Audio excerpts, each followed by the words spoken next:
여러분 안녕하십니까, 진성호입니다. 원조 친노. 자, 조기숙 전 노무현 청와대의 홍보수석이 계속해서 민주당과 조국 전 장관, 조민씨 그리고 이재명 대표를 향해서 격정적인 발언을 쏟아내고 있습니다. 자, 조기숙 교수, 민주당은 분당될 것으로 봤습니다. 그리고 이재명은 파퓰리스트다.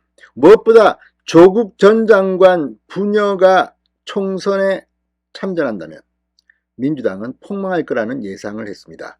자, 어머니는 감옥에 보내놓고 이런 유튜브를 하는 게 맞느냐면서 조민에 대해서도 상당히 센 발언을 했습니다. 그런데 이 조기숙 교수의 말이 다 맞는 말입니다. 자, 조기숙 교수, 이 노무현 정부의 친노 원조입니다. 그런데 지금 조기숙 교수의 눈에도 이재명 대표의 민주당, 조국 조민의 처신이 참으로 마뜩찮아 보입니다. 무엇보다 조기숙 교수는 민주당에서 탈당하는 의원들이 많을 거라고 내다봤습니다. 이재명 대표 체제하에서 총선을 치른다면 어쩌면 민주당은 정말 폭망하는 최상의 시나리오가 나올지도 모르겠습니다.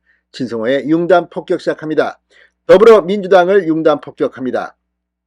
자, 원조 친노 조기숙 2대 국제대학원 교수가 조국 전 장관의 대선 총선 출마 때 본인도 저는 당선이 가능할지 좀 의문이지만 당선이 된다 하더라도 민주당은 다른 지역구에서 다 참패할 것이라고 단언했습니다. 그러니까 뭐 조국 전 장관이 좋은 지역구를 받는다면 뭐 당선될 수도 있죠. 그렇지만 조국은 당선되고 나머지 격전지의 후보들은 참패할 거라는 예상, 뭐 공감이 갑니다.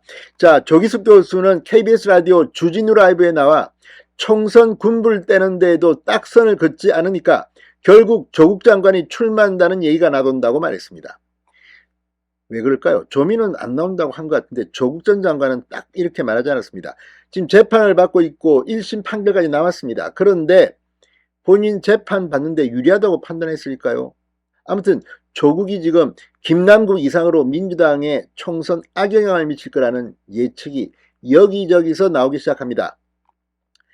자, 조기숙 교수는 그러면서 일단 1심에서라도 유죄 판결을 받은 분이 나온다 하더라도 또 직을 상실할 수 있게 된다. 그러니까 국민에 대한 예의도 아니다. 사실은 저는 조국 장관이 자기가 잘못한 것보다 훨씬 많은 피해를 입었는데 거기에는 본인이 자초한 것도 많다. 그러니까 좀 자숙하고 반성하는 모습을 보여줘야 되는데 계속 잘못을 부인한다. 그러면 우리 또 괘씸죄가 있어서 형량도 높게 나오지 않나라고 힐난했습니다. 지금 조국 전 장관은 지금도 뭐 북콘서트를 하면서 발언을 계속하고 있습니다. 뭐 딸이 다른 응시생한테 피해를 주지 않았다고 궤변을 늘어놓고 있습니다. 자, 이 조국 전 장관 딸 조민에 대해서는 더 센 발언을 했습니다. 조민의 유튜브가 실버 버튼을 단 게 10만 명이다. 민주당 강성 지지자들이 상당수다. 이런 게 국민들 눈에는 정치적으로 비춰진다는 거다. 그러니까 개인의 자유를 제한한다는 게 아니라 사실 우리가 자식을 군대 보내도 선풍기도 안 켜고 저도 그랬지만 여행도 안 가고 어쨌든 자식이 무사 귀환할 때까지 기다리는 게 가족의 마음이지 않나. 그런데 가족을 그것도 자기 입시 때문에 감옥에 보낸 거다. 어머니를. 그리고도 나는 내 일생을 행복하게 지내겠다 하면 국민의 입장으로 봤을 때는 저렇게 철이 없는 사람이 있나. 이런 게 굉장히, 그러니까 이게 참 정치 문제가 아닌데 정치화가 되고 기분이 나빠지는 것이라고 일침하가 있습니다. 사실 이게 인지상정입니다. 자신의 입시 부정 때문에 어머니는 감옥에 가서 지금 수감 중입니다. 그런데 본인은 즐겁게 유튜브 활동을 한다는 것이 국민들 일반 눈높이에는 어떻게 비춰지느냐. 조기숙 교수의 말이 맞는데 민주당의 강성 지지자들은 이것도 이해 못하는 것 같습니다. 자, 그러면서 민주당의 미래에 대해서는 아주 어둡게 봤습니다. 결국은 권리당원, 특히 이재명 대표의 팬덤들이 공천을 좌우하는 가운데에서는 저는 민주당 분당은 필연적이라고 본다. 지금 반명들이 공천을 개딸 때문에 못 받는다 그러면 민주당에 남아있겠나 총선 전에라고 반문했습니다. 실제 이재명 대표 체제하에서 총선을 치른다면 민주당은 두 쪽 날 가능성이 높아 보입니다.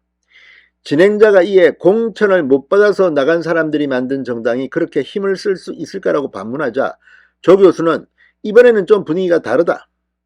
이번처럼 신당에 대한 분위기가 무르익은 적이 없었다. 민주당 진영만이 아니라 국힘까지 민주당의 이탈 세력과 국힘의 이탈 세력이 합쳐져 신당을 만들면 대연정 신당을 만들면 저는 폭발할 것이다. 이렇게 주장하기도 했습니다. 자, 이재명에 대해서는 아주 냉혹한 판단을 했습니다. 민주당 지지자 다수가 포퓰리스트 지지자다. 트럼프 지지자랑 매우 비슷하다. 행태가. 지지자가 굉장히 무비판적이고 비성적이다. 이재명 대표에 대해서는 이재명 대표가 하는 지금 제도개혁은 국가의 미래를 위한 제도개혁이 아니라 당내 개혁만 한다. 왜?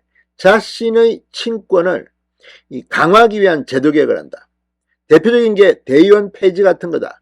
파퓰리스트에 가깝다고 냉소적인 반응을 보였습니다. 자, 아무튼 조기숙 교수의 말이 틀린 게 없어 보입니다.